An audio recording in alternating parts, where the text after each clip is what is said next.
秀秀啊和小吕，欢迎你。你好，主持人。说来听听看吧，老是拖着你干嘛呢？就是他去年年底的时候吧，就跟我提出来结婚，我当时还挺高兴的，结果也不知道为什么，到了今年的时候他就不再说这个事儿了。那我不是工作忙吗？我想着等着工作这事儿缓一缓再给你提的。那你忙的时候你就不回我信息吗？我回了，哪儿不回了？你以前的时候可不是这样的。我以前哪样？我给你发信息的时候你都是秒回的时候，可是你现在呢？现在又怎么了？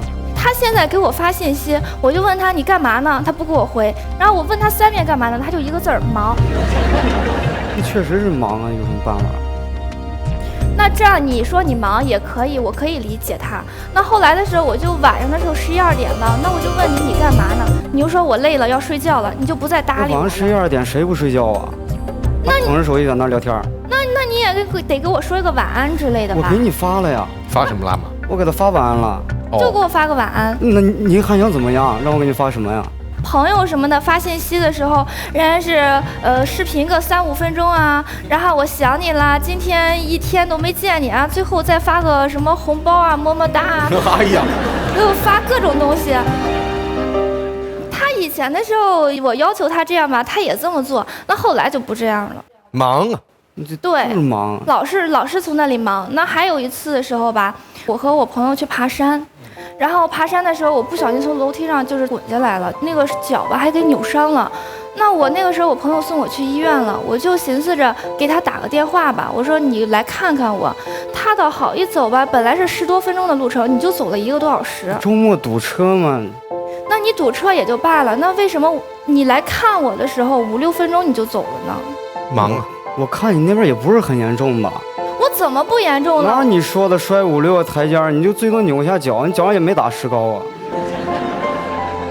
那你还让我骨折了，你还想怎么样啊？你关键我看那情况不严重，那我朋友那边不也出事儿了吗？朋友怎么了？我朋友出车祸了。哎呀，别提这个事儿了。后来我才知道，他俩合起伙来串通好的，就骗我，对，编的。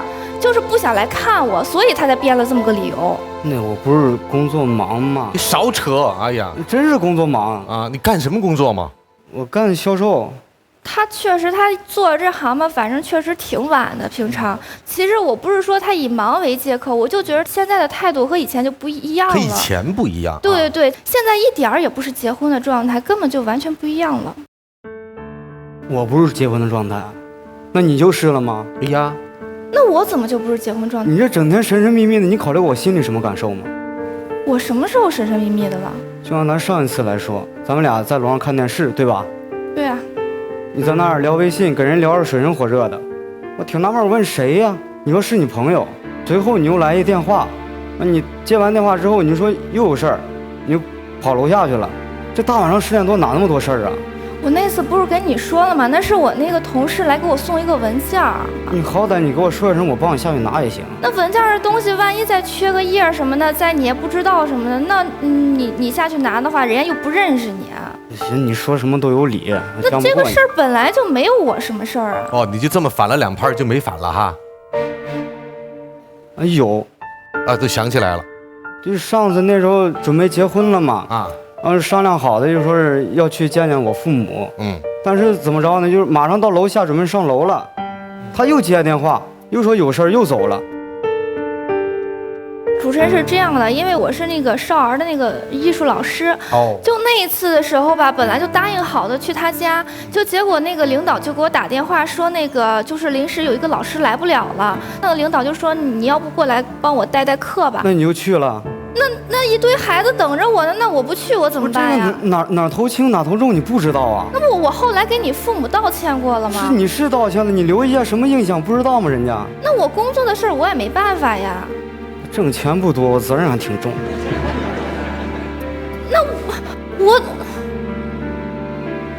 那我觉得这个事儿来说的话，我觉得我也没有做错什么。是你是没做错，那还有那意思，那是提要结婚了哈。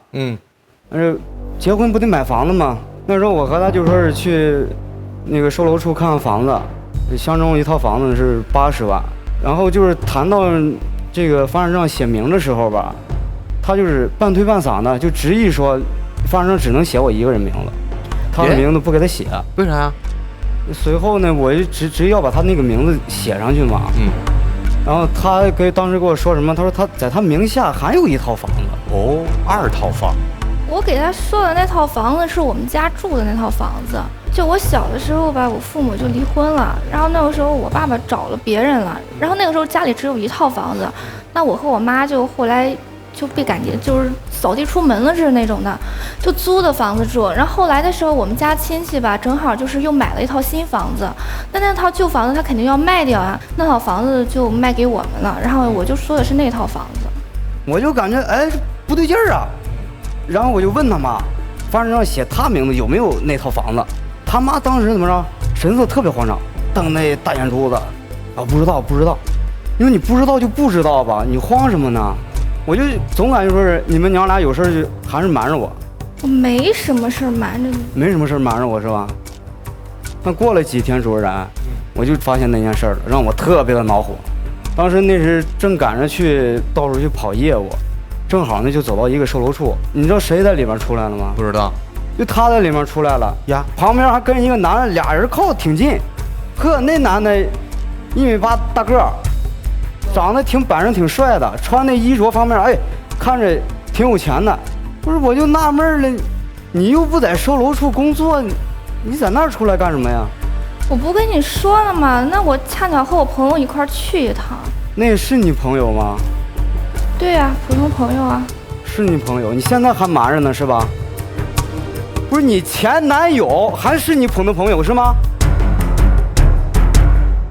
你怎么这么肯定？这你问他吧。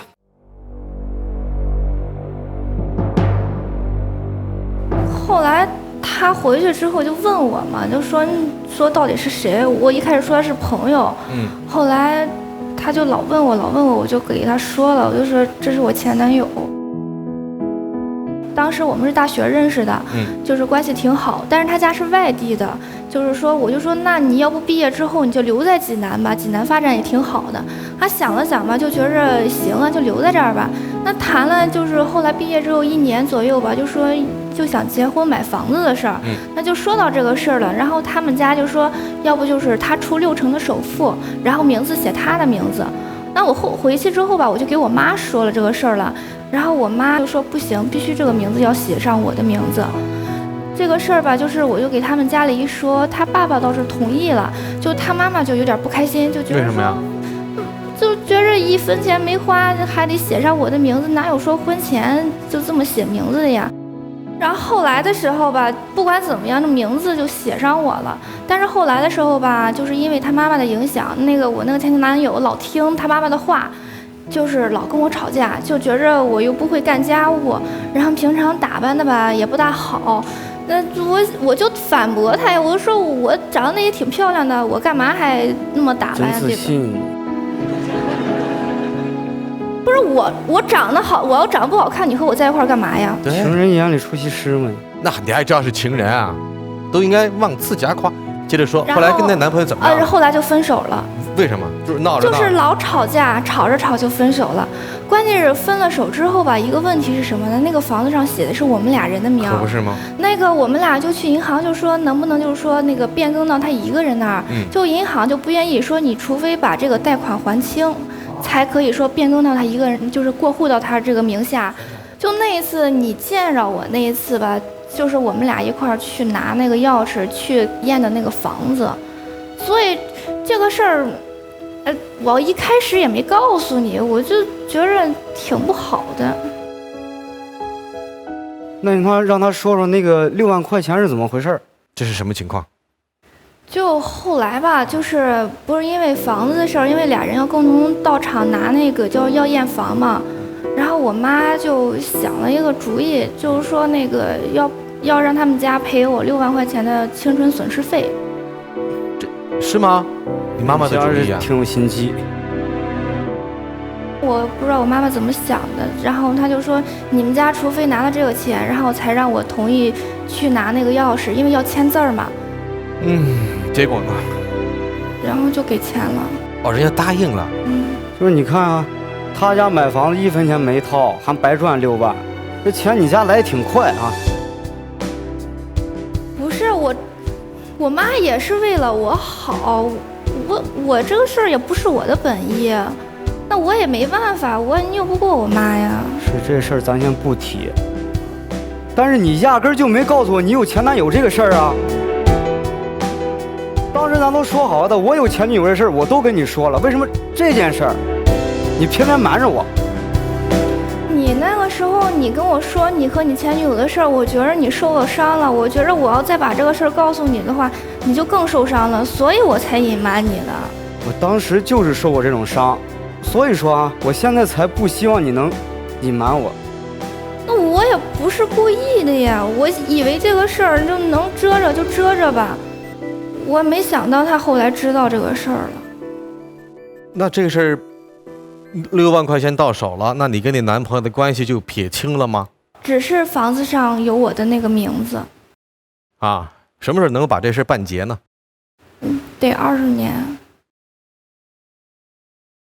他这个不符合逻辑啊！怎么讲？他为什么不以6万块钱为借口，让你签下一张协议，把那个房子一次性还清之后，没有你的份儿，把你的名字除去？我们家没想要那套房子。我补充一个问题啊，作为这个节目的主持人，索要青春损失费是不受法律保护的，这个诉求是不会得到支持和主张的，你明白吗？所以我个人认为，甭管你跟你男朋友你付出了多少，但你母亲以你的名义要对方给到6万块钱所谓青春损失费，我认为是不合理的。这事儿是你谈的，还是你妈谈的，还是你不知道里面的东西？就是他谈的，谈完之后，后来的时候他谈的，我也不是我跟你说清楚这个事儿啊，对，你们分析一下啊。最初要加上你的名，你的前男友家里条件还不错，是做生意的，他完全可以一次性买那套房子，但是因为要加上你的名，于是乎就变成了按揭20年，不想让那套房子会有一半落到你的手上。虽然是他的儿子在还，所以一开始人家就防着你。后来为什么给这6万块钱？是因为你母亲提出，你不给我6万块钱，我就不签字儿，不收房，而不收房是卖不了的，要收了房才能有房产证，才能卖。我估计你的母亲和对方是达成了这样的协议，拿了这6万块钱之后，房子一卖没你份儿，你只来签个字儿就可以了，你只是不知道而已，要不然我想不通。但是有一个问题是他妈妈签的协议对他来讲是无效的，他签了字儿，除非他得签字，他肯定签了字儿。所以这当中还有隐情。如果你不愿意说，那我们就听听看，男生你现在怎么想？就他妈那边要怎样？他妈妈平常人是挺好，但是说是从他前男友那边，你说要那6万块钱那事儿吧，我心里也挺发怵的。我们这个万一说以后结了婚之后，你说再闹什么矛盾挺大的，我就害怕他妈会不会像对他前男友那样对我。你先留个6万块钱搁那儿，以备不时之需嘛。那到时候越多呢？你现在想怎样跟秀秀之间的关系？你打算怎么处？他这个话也不逻辑不通。他既然那么说不想对方来找自己的茬，因为他妈妈是这么对前男友家的，那为什么他还可劲儿的要写他的名儿呢？当时他不知道这个事儿，所以我问你，现在知道了之后，你还愿意写他的名儿吗？你回答我，小伙子。现在吧，也是。你愿意不愿意？回答我。愿意。哎，我问一下你，你那套房子是80万是吗，小伙子？对。你那套房子多少钱？就是那前男友的。前男友那一套的话是90多万。你让他出钱把那套房子你们俩买下来，不就是了吗？就属于你们俩的吗？也是啊。这不简单吗？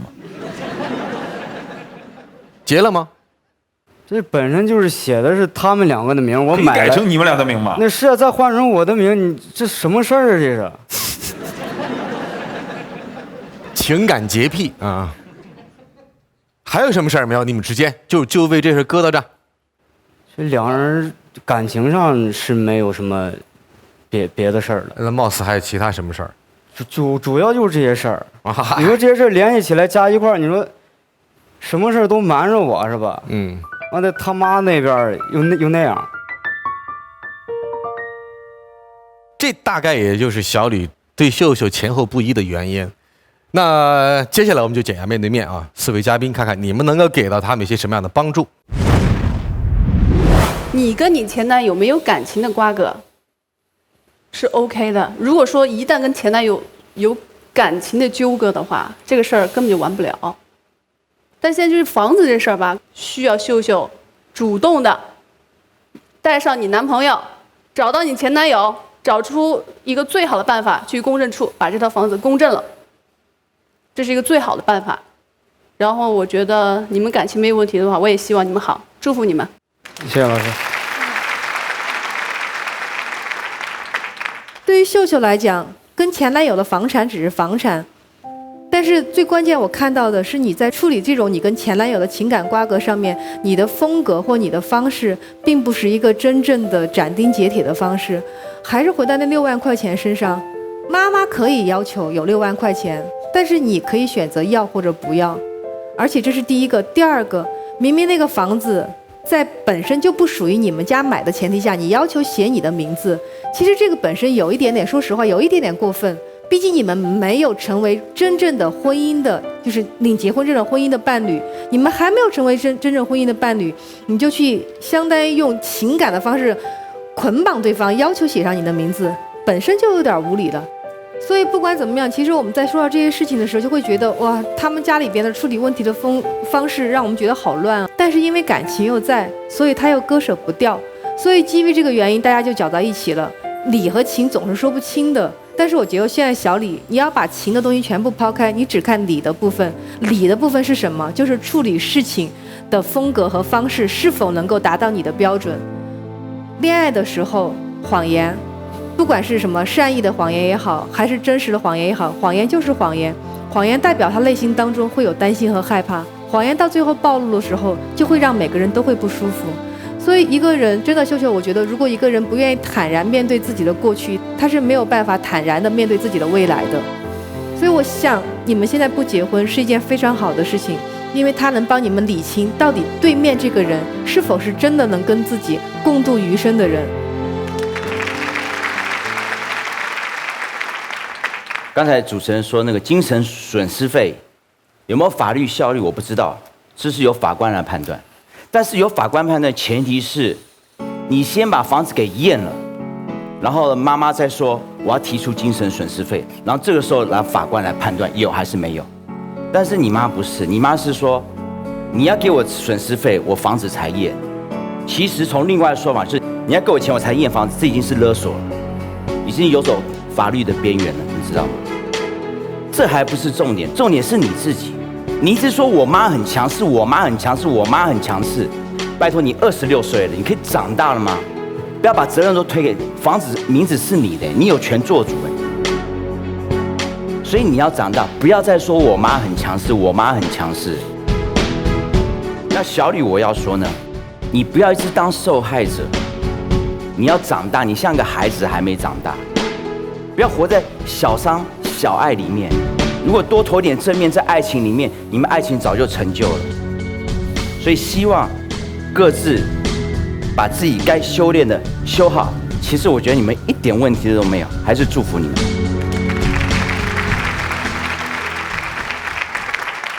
一个受了伤的女人，独自带着自己的女儿被扫地出门，她一定恨男人恨的是咬牙切齿。看看你找的这2个男朋友，他和你的前男友，其实你们所有之间的房子也好，婚事也好，其实都是家里在操办。换者言之，你的前男友和他其实都还是小男生，很容易被控制。我相信这也是你母亲为什么会允许你跟你的前男友和他之间进行交往，因为这样的家庭好打交道。但是难不成前男友有一个精明的母亲，他不愿意你们俩在一起？为什么不愿意你们俩在一起？因为他觉得可怕。可怕的原因是因为你母亲精于算计。所以我说，你的母亲和你是既让人恨，又让人觉得可怜。因为确实孤儿寡母这么生活过来，确实挺不容易，把女儿拉扯大。但是难归难，人得活得有点尊严。我曾经有一个朋友，父母也是离异，父亲出轨，母亲毅然决绝要离婚，而且那个时候她还是一个家庭主妇，很久没有工作。但是她在毅然分手之后，她房子没要，她车也没要，买给儿子的房子她也没要，就她跟带着自己的儿子，就2个人重新开始生活。而且事隔5年，她母亲就在这个自己的业务上做到了一个非常好的职位。我觉得这样的女人活得很有尊严。你不能说我当初受过你爸的苦，所以我在你的婚姻生活当中我都要去算计，那无疑是害了女儿，那不是交换吗？既然这么多年这么难都过来了，理应让这2个男人，就是你的前男友和他，甚至是他们的家人，应该敬佩你的母亲，说这女人真不容易。这种女人带出来的孩子一定是好姑娘，自立自强。但是相反，你的母亲没有这样做，所以说又可怜又可嫌。但是你已经长大了，你很清楚自己的生活观和价值观是什么。6万块钱该不该要，房子该不该写你的名字，你不能盲目的听从自己母亲，虽然她强势。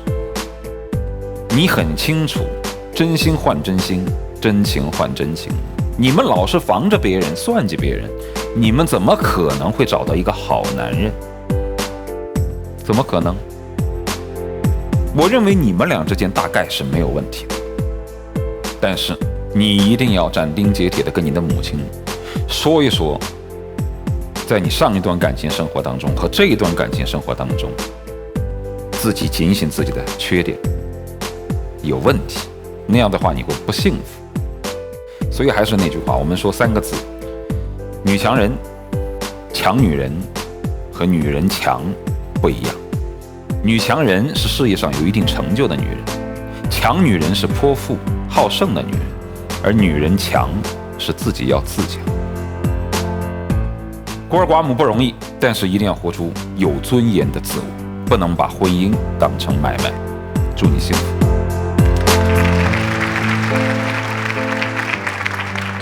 小吕啊，在密室当中好好争取你的感情吧。来，请去密室。秀秀在大神台上大声说出来。让我牵住你的手，不再放开，让我陪你走下去，苦乐相伴，感谢你让我领悟，让我大声说出来。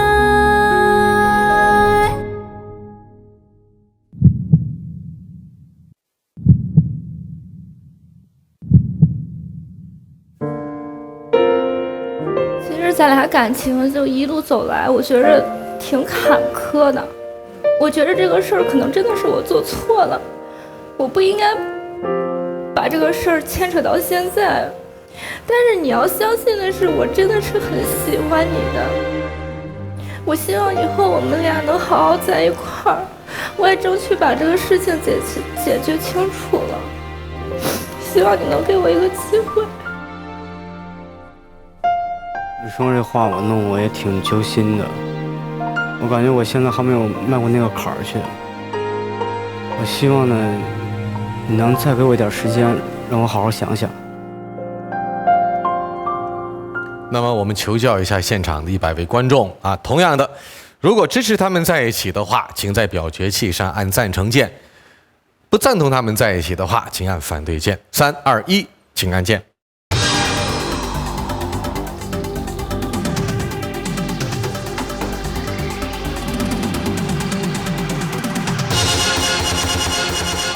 85%的观众还是都很向着你们好哈，命运掌握在自己手上，所以接下来的这个选择就靠你们自己啦。待会儿呢会为秀秀升起选择柱，如果你要放弃这段感情，那就转身离开；如果你还想争取和小吕在一起，那就摁下这个红色按钮啊。那密室门会打开了，小吕也有选择，要么留在密室当中自己好好独处一下，要么走出密室和你牵手。总之靠你们自己来选择。来，请为秀秀升起选择柱。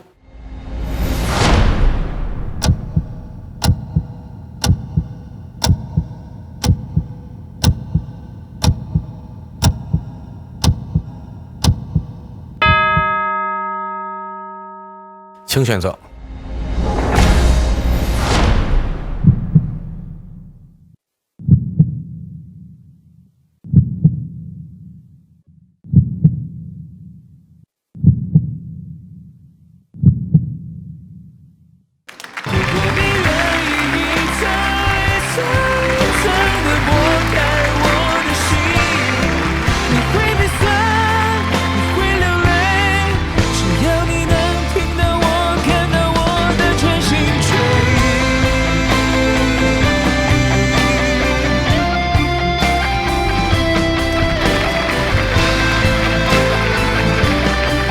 什么心情？哎，挺好的。姑娘呢？特别开心。哎，其实我觉得，要不如通过这个镜头啊，跟对方的爸妈说点什么。男士优先。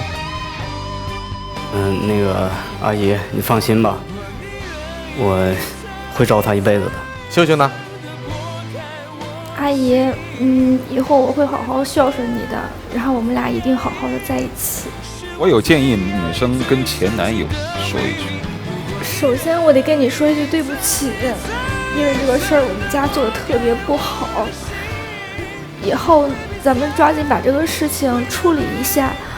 然后我现在和他在一块儿挺好的，也祝福你吧。当然，女生如果自己把那些还了，当然更好，这是找回尊严的很好的方式，这也是让男生心里落听的一种方式。那行吧，祝福你们啊！他们这两个人应该提个建议，你说吧。男生要抱着女生走。对。